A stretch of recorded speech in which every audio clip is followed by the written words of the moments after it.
Sam Darnold is questionable for the playoff game Saturday versus those 49ers we're just talking about due to an oblique injury. Now, certainly, we'll see if he ends up playing in this game. It's going to be a big story now in the lead-up, but how could this affect him? Dealing with an oblique as a passer, I'm sure, is painful and difficult. What's your reaction? I mean, my first reaction is, did he practice today? Have they as a football team practiced today? I'm speaking out of school just from text and stuff. I believe he was at practice today. At practice and practicing? But I think maybe that's limited I don't know. And is listed as Whenever questionable. that happens and you say you're a full participant on a Wednesday and then it comes out limited Thursday, typically that happened at practice. Yeah, that gives me a little bit of concern that if he practiced yesterday and then he's kind of maybe limited or did not participate today, gives me a concern. You know, I don't want to get into massive assumptions, but yeah, as a quarterback and whatever side it is and twisting and the kind of the squeezing that has to go on, your ability to take hits, they're not going to ask him to do a lot in the game, whether he's healthy or not, but this definitely brings another layer of interest into this football game. I'll be fascinated to see kind of some of the practice reports coming out of Seattle today and what happened. Oh, it's huge. I mean, the connections he's had with JSN throughout the course of the year. Even you go back to their last matchup. Yes, Sam Darnold wasn't asked to do a ton, but you think about some of those third down scrambles he had where he's going up and he's picking up 7 yards on a 3rd and 4, or late in the fourth quarter of that game, him scrambling outside of the pocket, hitting Cooper Kupp. Those are the things. His mobility helps them so much on the offensive side of the ball. So if he's hampered by oblique or anything, that takes away so much from their offense and their ability to do certain things, because he came up big in that game on some of those third down. The shame of it is you just had 14 days off, so you're sitting there just waiting. And now, 4 days before the game, this is when the injury occurs. Now remember, Saturday night game. I was just going to say, the Niners were already unhappy about having a game on Saturday after playing Sunday late afternoon. Really a Friday. It's a quick turn anyway. Niners were already upset. Now the Seahawks can say, hey, wait a second. Now we're on Saturday night also. I would add this. Backup is Drew Lock. I don't think we're going to that. We're not putting ourselves there yet, but if you're looking for who would have to be under center if it wasn't him, it's Drew, who's been there all season. Yeah, it being a Saturday game is a big deal, just because not only like if it's the first snap of the game, but now it becomes a very real thing of like, you got to be ready to go. Sam, how healthy is Sam? If he does go, how much is he capable of doing? Does it affect him going to his left? Does it affect him going to his right? Can he drive the ball downfield? I think this makes Robert Saleh maybe reevaluate some of the things they're doing from a defensive plan perspective. They're not overly aggressive to begin with, but again, not trying to assume things, but this oblique, not something you just say, shoot him up, right? No, like and especially as a passer, like you're saying. I mean, it can really affect things. We'll keep an eye on this, certainly, as we get any more information about Sam Darnold. We will bring it to you, but the news just coming down, he is questionable with an oblique injury. Let's get Adam Schefter back in here for some more news on this game, injury-related. Go ahead, Adam.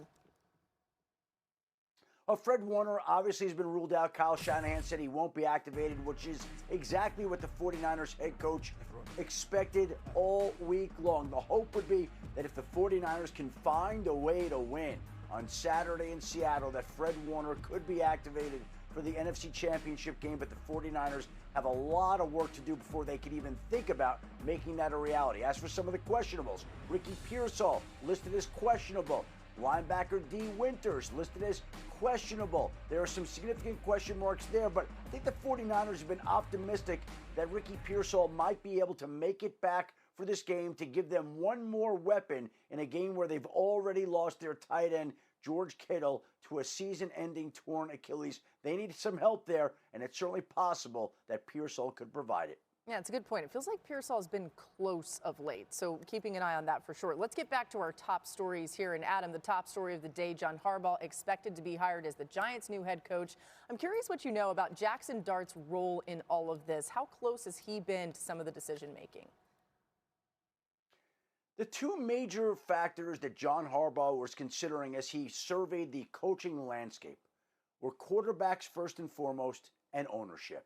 And I think the Giants satisfied both criteria with him, starting with Jackson Dart. He studied extensive tape of Jackson Dart. He met with Jackson Dart at the team facility yesterday, and he felt like Jackson Dart was a quarterback moving forward that he was completely comfortable working with. And I think the fact that he believes in Jackson Dart enabled this agreement to happen between Harbaugh and the Giants. And of course, ownership was the other part of this. with Chris Mara, one of the Giants owners, going out to John Harbaugh's house on Sunday, having the two spend time, answer any questions that he would have. And again, when John Harbaugh comes to the facility Wednesday, that enables everybody to get together, spend the day, get to know each other that much more. And literally 8 days after he's fired from the Baltimore Ravens, he already has a new job ready to take up residence in New Jersey here, leading the New York Giants forward into the 2026 season. Felt like the first move that needed to be made was John Harbaugh, that getting close to done. And as we talked about earlier in the show, there's so many great openings, not just head coach-wise, but offensive coordinator. Welcome back. The most interesting man in the NFL this week is the mad genius himself, Mr. Kyle Shanahan. Shanahan's got a complicated legacy. He's brilliant, he's consistent, he's revered, and he's respected. And last Sunday's gutsy, mind-bending 23-19 win in Philadelphia marked his 9th postseason victory as an NFL head coach.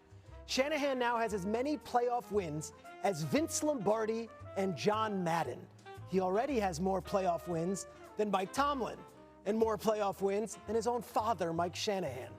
Sunday's win may have been Shanahan's most impressive yet. Down his best linebacker, down his best pass rusher, down his best wide receiver, and then George Kittle, the all-world heart and soul of the team, left the game with a torn Achilles in the first half. And yet, the 49ers did not flinch. And when it mattered most, with all the chips pushed to the middle of the table, Shanahan dialed up a play called Sky Bang Reverse. And wideout Jawan Jennings threw a touchdown pass to Christian McCaffrey. Then his defense closed the deal against the defending champs, and they won in the defending champs building. Nice story, right? The whole season has been. But what if it doesn't end there? What if Shanahan's Niner gang are just getting started on what could be the most unlikely postseason run this franchise has ever seen? You see, Shanahan's 9 postseason wins are noteworthy, and they place him in the top 20 all time. But that legacy, Shanahan's haunted. Haunted by 28-3 when he was the offensive coordinator in Atlanta. It's haunted by a Super Bowl loss to the Chiefs in Miami, where San Francisco led by 10 points in the fourth quarter. Haunted by an NFC Championship game loss to the hated Rams and his longtime rival Sean McVay when they led by 3 in the final stanza. Haunted by another Super Bowl loss to the Chiefs, this time in overtime. His 49ers, they're 7-point underdogs Saturday night in Seattle. And just 2 weeks ago, they lost by double digits, and that game was at home. Now they go to Seattle, and Mike McDonald's defense, the last time they faced, held the 49ers to just 3 points and 173 total yards, the lowest offensive output of Shanahan's entire coaching career. But it's rare you get a chance for revenge after a loss like that, and San Francisco has that chance this weekend. And for Shanahan's team, it's business as always. Take a listen to Christian McCaffrey. This team fights, man. I think this team's never out of the fight. We can have a lot of stuff happen to us throughout the year. Some unfortunate things happen to us, but we don't blink, and I think we're consistent every day. Consistent every day. A win Saturday night gives Shanahan as many playoff wins as 49ers legend Bill Walsh. It also takes him one step closer to that elusive Lombardi trophy. The odds, they seem stacked against him, but that would be nothing new for his 2025 49ers squad. Peter Schrager. Let's go. Go, Sky bang reverse. Sky bang reverse. Sky bang reverse. That's exactly how it looked, even real time. Great Another stuff, great Peter. piece. Excellent. Hey, listen, we were full transparency. We were going to sit and talk about this for a minute, but there's been some breaking news. So we're going to table this momentarily and get to the breaking news. Dan.